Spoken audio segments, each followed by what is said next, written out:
Okay, Rick Shiels. I got your Kirkland signature right here. I'm testing it. It's a Pro V1, a TP5, the Bridgestone. Let's see if what you are saying is true. And I'm looking right at you when I say this because now we got a simulator to test all these out. All right. Welcome to another episode of Amateur Hour Golf. And thank you for getting me to 2,000 subscribers in less than 60 days. Obviously, you like my content. We're going to continue. So from the math and stats standpoint, you know, a lot of different people talking about best golf ball out there, best spin rate, best distance. And you don't really give any statistical value or any type of data to back it up. So what do I have in this box? I have every single maker's best golf ball, and I'm going to test it. 5 swings on each one. I'm going to get the spin rate analysis as well as distance, and we're going to put it to the test. So unlike me just saying I like the golf ball because it's the golf ball, I actually want to see the test, and I'm only hitting pitching wedge today because I'm not doing 140 swings. I'm doing 65 swings, 5 each with a pitching wedge. Going to be around 135 to 140 per swing, hopefully, and a spin rate around 10,000 RPMs. So that is going to be the swing analysis, and then we are going to go look at every single golf ball after this. So stay tuned. All right. So taking a look at all of these, we look at every single golf ball, Wilson Staff, Vice, TaylorMade's Premium, we even have Maxfli's Premium, Srixon, and yep, I ordered one from seed out from Europe, Topflite, Callaway, Pinnacle, Kirkland, yep, thank you Rick Shiels, we're going to test out Kirkland, Bridgestone's Top Premier Ball, Snell's Premier Ball, and as a joke, we're going to use Noodle, just for the hell of it, but 15 different balls, 15 different makes. These are the best makes of each ball, and we're going to put them to the test for spin rate.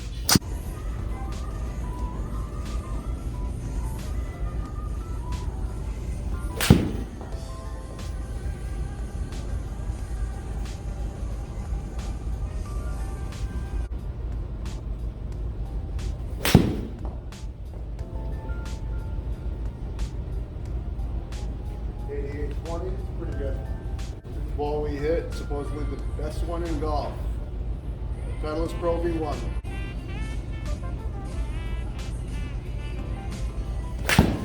That was ripped. The spin rate is still, I mean, that's a perfect difference for me. That was hit the square, 107. Yeah. Oh my God, yeah. That's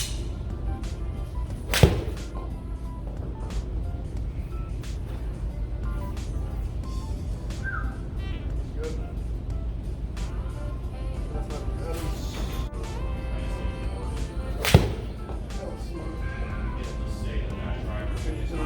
Yeah.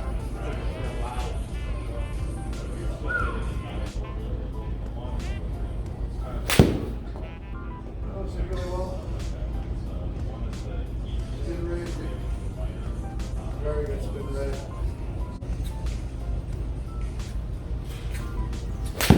That was ripped. Pretty good spin rate there. Yep. Right across.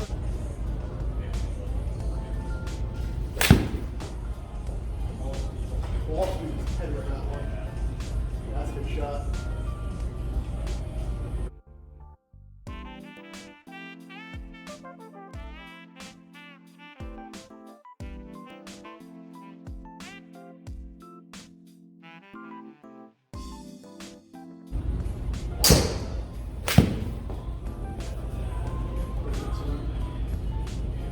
Draw shit.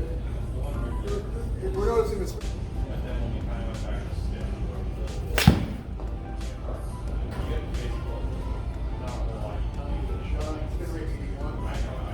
Really good.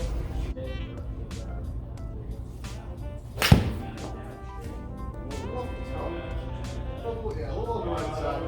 Statement was good. One ball I'm interested. I have never actually played this, and I've heard really good results. I guess we'll find out in about 10 seconds. Snell.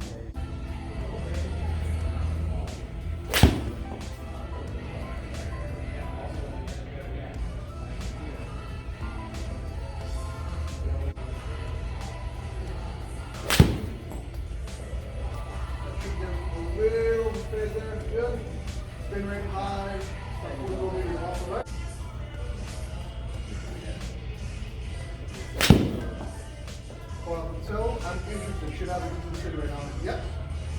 That's a really good number. There we go. That should be actually a good fade. Yeah, that's good. Wow. That should be good. Get it really high. Oh yeah, there it is.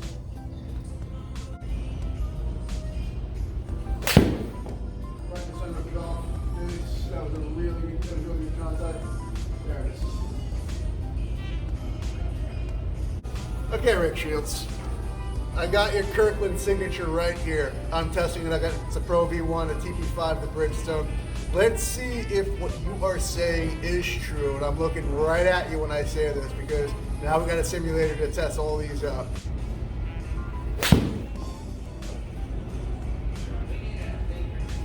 That's a good landing angle.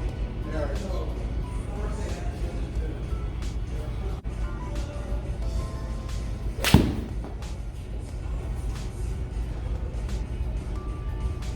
That was probably the best shot for a spin rate.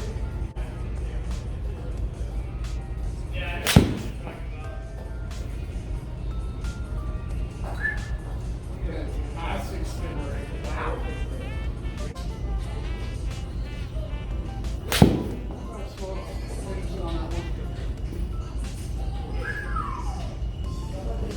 All right, so very impressive.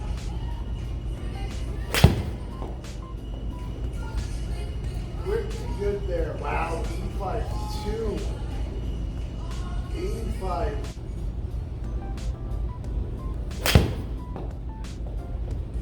Wow. This is coming off hot. Hot.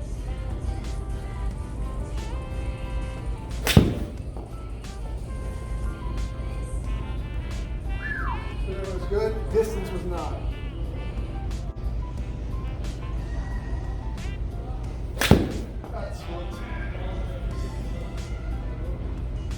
Oh yeah. So I'm losing a lot of distance on this for the spin rate. Like that. That felt good. Spin rate? Wow. Yeah, right? Tell me about it. Holy crap.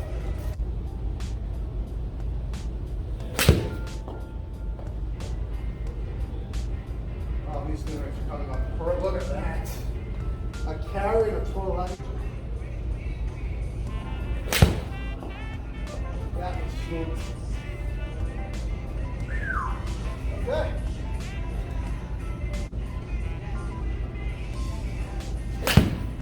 That was right down the pipe. Yeah. Not that much distance though.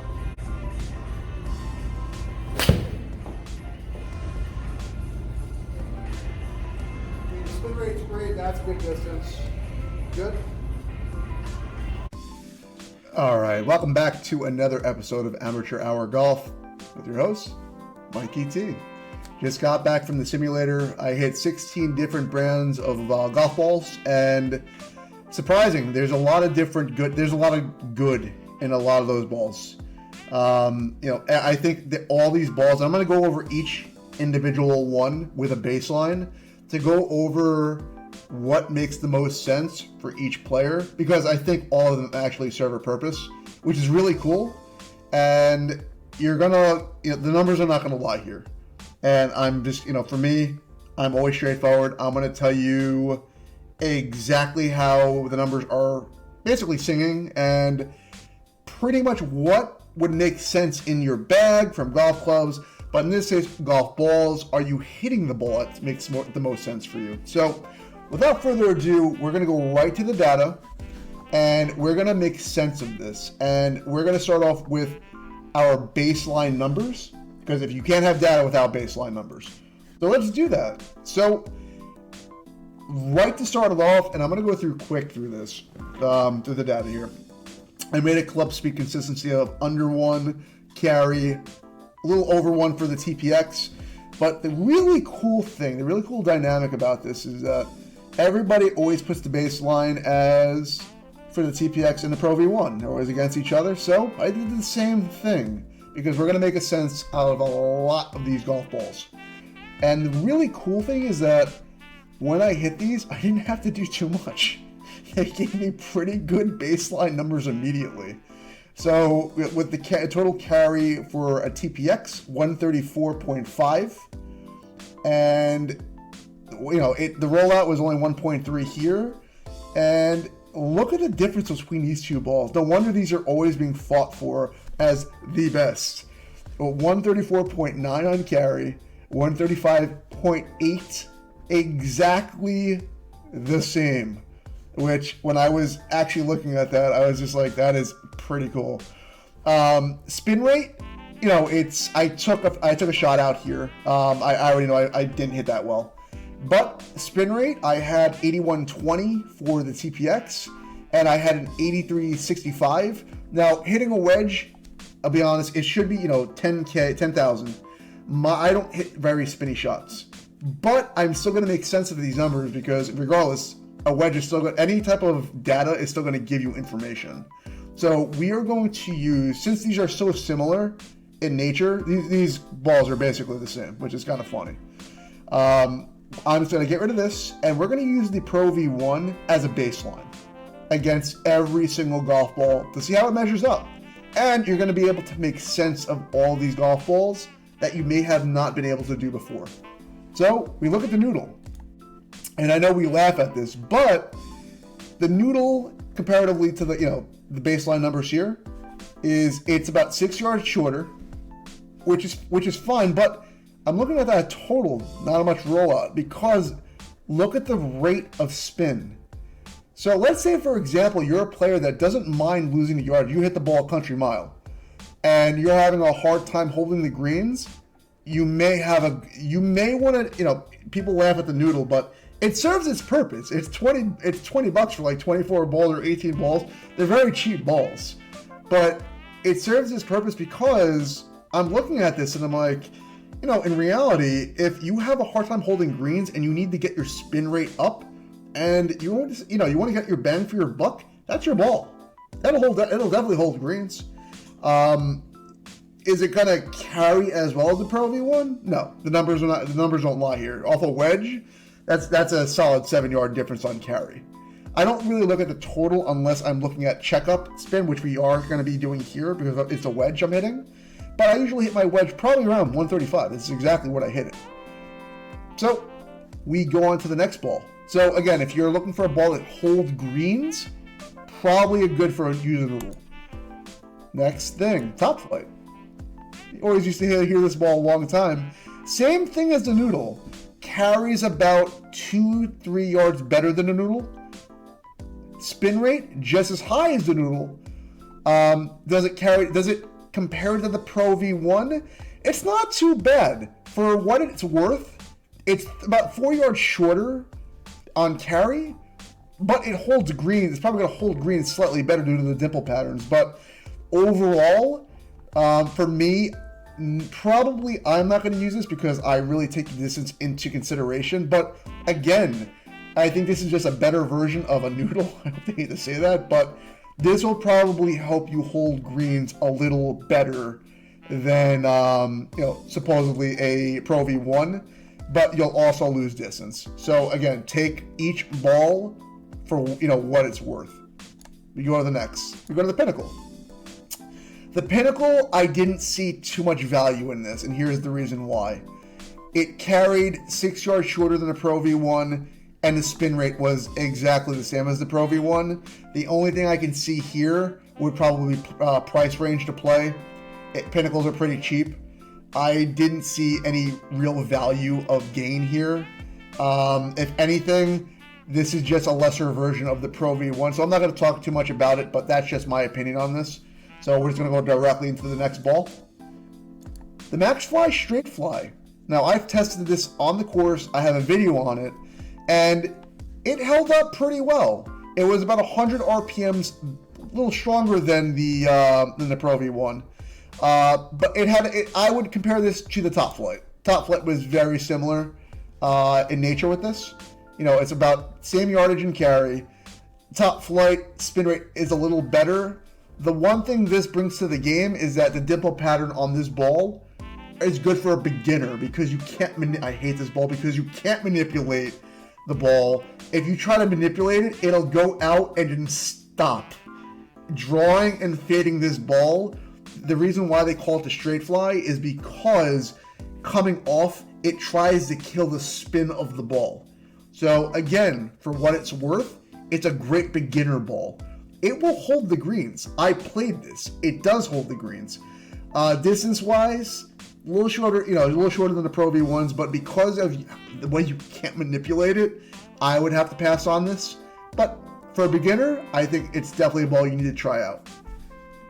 You go to the next. Srixon. Now, from a distance standpoint, not that bad.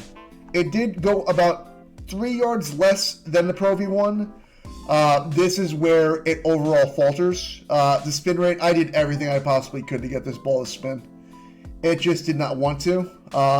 Nothing in my swing changed. Club speed was pretty similar to every other swing that I was having.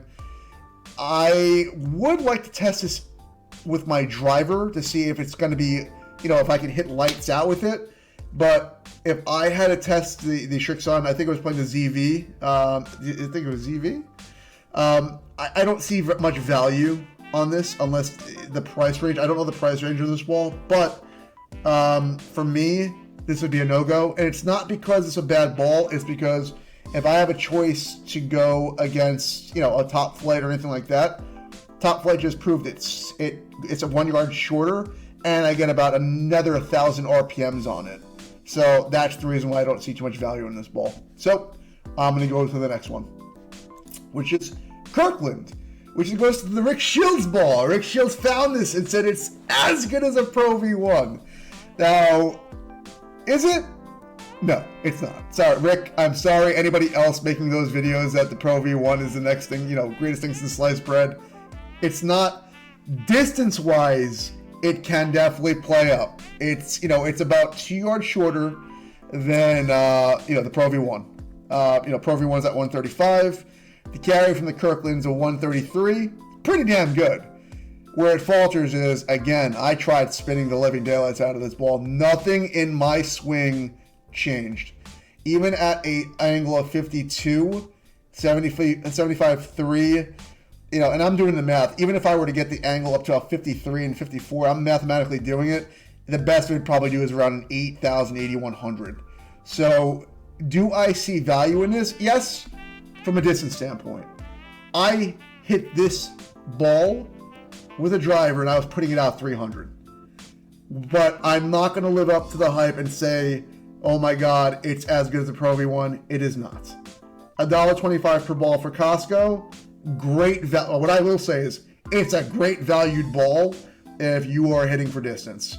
But does it compare to the Pro V1? No, not even close. I mean, the spin rate, like I said, I was doing everything I could in that bay. And I was even trying to take some swings outside of the bay to not put up the numbers, and it was just not doing it. So, Rick Shiels, sorry. I'm going to have to completely disagree with you on this. From a overall Pro V1, TPX does not, TP5, it doesn't live up to the hype. So, we go on. Great value, though. Not going to lie. The value for the ball, pretty damn good. Costco, you can go get it, 24 for 20. Yeah, that's the value I see in this cheap ball. We go to the Wilson. Very impressed with this. Same exact yardage as the Pro V1 distance-wise. So there is value in this ball. I would want to see where it falls short again is its spin. I tried getting this to spin as much as I could. Even at a landing angle of a 53, the highest I can get to this is an 82.5, which is really good. But I would still be under the Pro V by literally about 200 spin rate. So I'd rather just play the Pro V1. Where I do see this, though, is really depending on price. If the Wilson is a little cheaper, then yeah, I'd buy it. But it took me a lot to get this ball up. And there was one shot that I hit that was a 130 carry, but what I really try to sell here is the distance here. And the distance-wise, it does go. It definitely goes. It actually comes off a little hot, which is kind of terrifying. But do I see value in this? I do. It would just have to be in your opinion to buy this. So that's my opinion on that. We go on to the next. Seed. Now, this is a ball I ordered out in Europe. Everybody was saying, like, Seed's a great ball. It matches up to the Pro V1, the TP5. And I'm not going to lie, from a carry standpoint, pretty good. 133.5, only a yard and a half under the Pro V1 and TP5. That's actually really good. Where it fell, even at my 53.3 here and the carry 129, my highest was 83.10 on the landing angle. And here, I did get one at 53.4, and the RPMs were only 8,200. So, is it as good as a Pro V1? No. My average spin rate was a 7.777. I'm gonna go play the lotto right now. But do I see value in the ball? I do. For me, it's if depending on the price I pay for these. Do I see value in me buying them? No. I'm going to be just outright honest. Do I think it's a good ball? Yeah, I think it's pretty good. Do I think it's going to be as good as the Pro V1 or TP5? It is not. The ball, I think I bought it for $49.99 for the 12. It's not as good as it's not worth the value. So I'll leave it at that. Again, put your opinions in the comments. And for me, if you're not following, I'd like that. Subscribe to the channel, like the video. For me, I'm just trying to give you as much value out of these videos I don't want people just getting sponsors and saying, this is a great ball, this is a great club. I test everything out. For me, numbers don't lie. So for me, what I'm going to do is I give you the actual facts. And I'm not going to just say, by the way, here's someone's paying me. I don't do that. So for me, I hope you're taking value from what I'm saying. So Seed, not a good value for me. I'm going to move on to the Snell. Now, I heard somebody say Snell is a really good ball. It's as good as the Pro V1. So, again, I have to disagree. The carry distance here was about 132. I'll put it on the line here. The spin rate was on average 79.60, but I always go up to one or two that did have a higher spin rate. But let's say we're comparing it to top of the line balls here. If around 8,500, landing angle 43 or 53, the carry was still 4 yards shorter than the Pro V1 or the TP5. So I'm losing distance. Do I see value in this? I do. I think the Snell was actually a little cheaper from a discounted price. So if we're going off of golf ball value comparatively to price, yeah, I wouldn't mind putting a sleeve of these into my bag.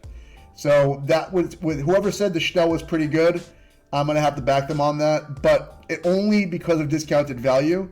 I also know for a fact we can get them a little higher in the spin rate, but again, for, I'll put this at 8,000. 8,000 for spin rate, 132.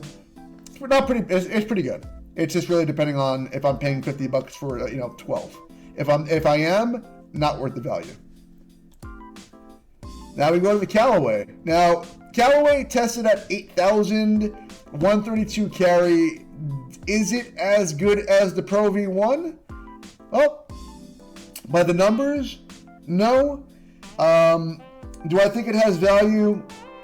Maybe. The reason why I can't say yes is because I know the Callaways. I think this ball is maybe 49. If it's not, if it's 34.99, then I do see value because you can actually hit this ball pretty well. There were some shots that I were hitting at 8,100. I was carrying at 131, 132, but again, comparatively to the other balls, am I going to say there's a lot of differentiation here? No. The numbers, again, don't lie. So for me, am I going to play Callaway?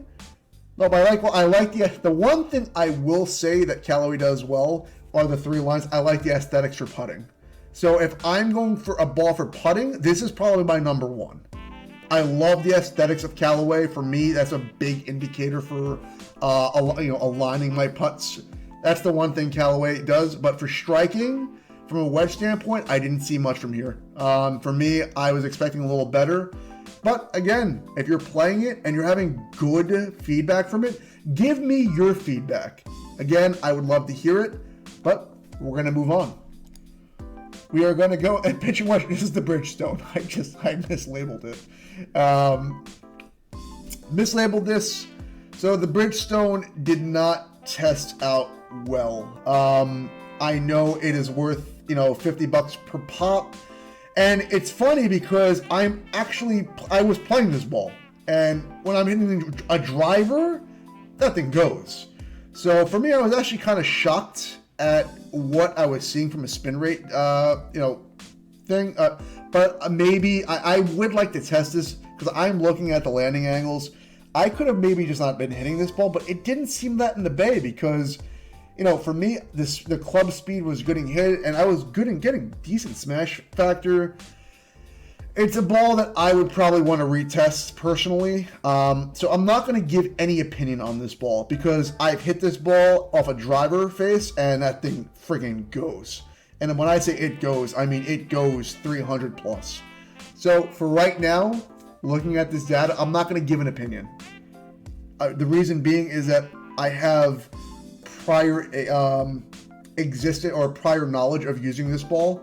And I'm also looking at the landing angles. I'm just kind of disappointed that even, when I did hit a 130 or 132 or at a 51.3, I should get something. But again, I'm not going to give opinion on this. So we're just going to skip this. We're going to go to the Vice. Probably one of the balls that I was pretty impressed with. And this was the first ball I hit out of the gate with no warm-up.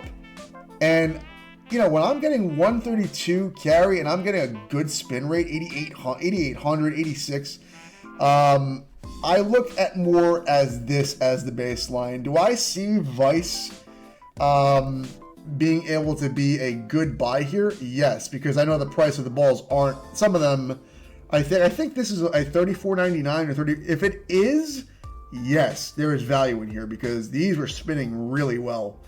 Very impressed with it. The one thing I did see with it, I was hitting the Vice their brand, the black ball. No, never in my life will I buy a black golf ball because you're gonna lose it the second it goes into the rough or it gets dark. But I just found that funny. But do I see value in this? I do. I really do because I was able to get this up pretty fast. And again, this was right out of the gate, so my swing wasn't even that warm, and I was getting good numbers immediately. 8,300 spin rate. Now, does it test close to the Pro V1? It does. Now, it's really going on price point here. If it's anything lower than $39.99, yes. 100% I'm definitely putting sleeves of this in my bag. I was very impressed with this. The Vice has come a long way. For me, I'm just very interested to see how it does in a driver test. But from what I'm looking at right now, I don't see it really changing from hitting a driver. So I hope you like the video. That's it. That's the last ball. There's going to be more. I'm going to put a second video out with driver data. And what we're going to do then is we're going to go specifically over distance. This distance.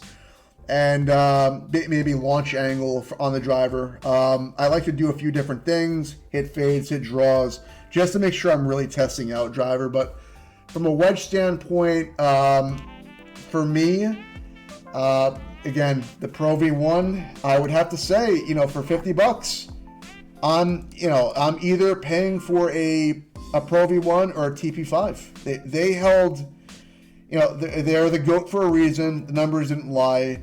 But again, if I need spin on my ball, I look at this. Even though a lot of people don't take them seriously, if you're paying $19.99 for 24 balls that can spin, you may be onto something there. So look at the value of each ball we just went over. But, I will say that nothing that has been stated in the YouTube world, in the golf world, has tested up to the Pro V1, and the numbers are basically backing this. So, like I said, hope you liked the video, and other than that, hit that like button. If you like data, that's what I'm about.